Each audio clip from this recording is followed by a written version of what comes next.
एक प्राचीन साधु ने अपने तपस्वी स्वर में कहा था कि जो मनुष्य एक वस्तु का दान गुप्त रूप से कर देता है, उसके कुल की 7 पीढ़ियां भी उसके पुण्य की छाया में सुरक्षित रहती हैं। यह एक ऐसा अदृश्य कवच है जिसे समय भी भेद नहीं सकता। उन्होंने चेतावनी दी थी कि दान का मूल्य वस्तु में नहीं, भावना में होता है, और यदि उसमें अहंकार का विष मिल जाए तो उसका फल क्षीण हो जाता है। जैसे अमृत में एक बूंद विष उसे निरर्थक कर देती है, वैसे ही पुण्य में अहंकार उसे निष्फल बना देता है। यह बात सुनकर अनेक लोग चकित हुए, क्योंकि वे धन, अन्न और वस्त्र के दान को ही सर्वोत्तम मानते थे। उनके लिए पुण्य का माप दी गई वस्तु के मूल्य से होता था। पर उस साधु की दृष्टि कहीं अधिक गहरी थी। वह कर्म के बाहरी रूप को नहीं, उसके आंतरिक बीज को देख रहे थे। मैंने संसार में अनेक परिवारों को देखा है। कुछ घर संपन्न होकर भी अशांत रहते हैं और कुछ साधारण होकर भी सुखी। उनके घरों में भौतिक वस्तुएं कम थीं, पर संतोष और शांति की कोई कमी नहीं थी। कारण केवल धन का अभाव या अधिकता नहीं होता। कारण होता है मन की वृत्ति, हृदय की भावना। आज का मनुष्य दिखावे में विश्वास करने लगा है।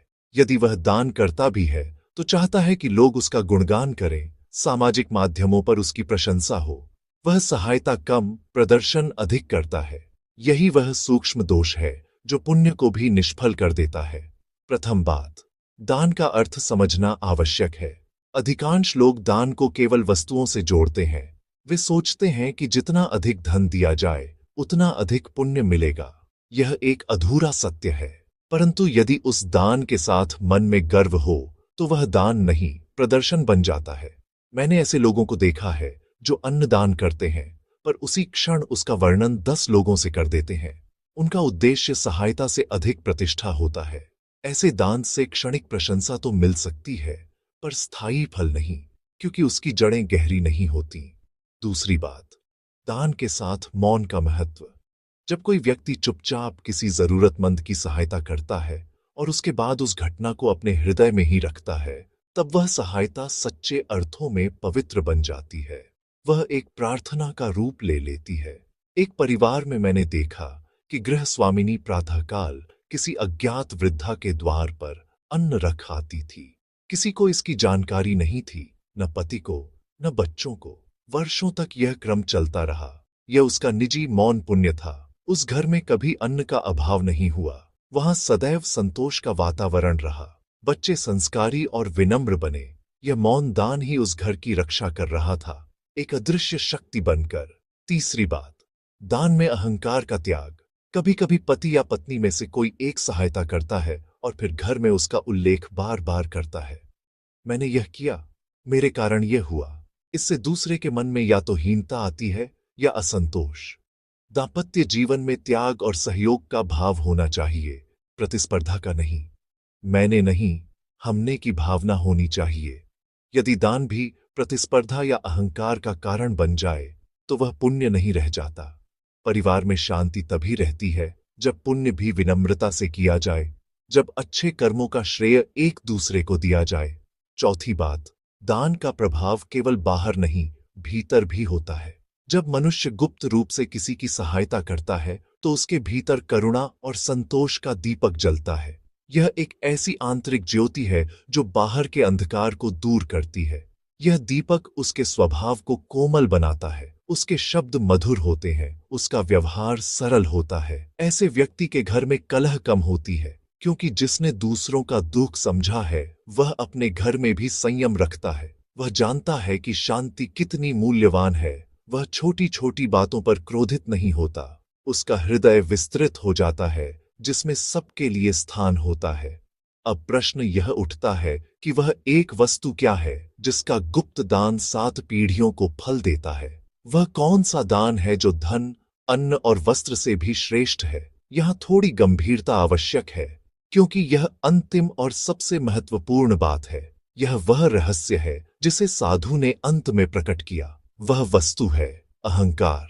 हाँ, मनुष्य यदि अपने अहंकार का दान कर दे और वह भी बिना किसी को बताए तो उसका कुल सदा उन्नति करता है। अहंकार त्यागना सरल नहीं। यह धन से भी अधिक प्रिय होता है। यह हमारे अस्तित्व का केंद्र बन जाता है। पर जो इसे त्याग देता है वह अपने परिवार को अमूल्य विरासत दे देता है। यह एक ऐसी संपत्ति है जो कभी घटती नहीं। जब पति अपने अहम को छोड़कर पत्नी की बात सुन लेता है, जब पत्नी अपने अभिमान को त्याग कर परिवार की शांति को महत्व देती है, जब संतान अपने गर्व को त्याग कर माता पिता का सम्मान करती है, तब घर में सौहार्द का वातावरण बनता है। यही वातावरण आगे आने वाली पीढ़ियों को संस्कार देता है। यही संस्कार उन्हें उन्नति के मार्ग पर ले जाते हैं। मैंने ऐसे परिवार देखे हैं जहां संपत्ति कम थी पर परस्पर सम्मान और विनम्रता अधिक थी।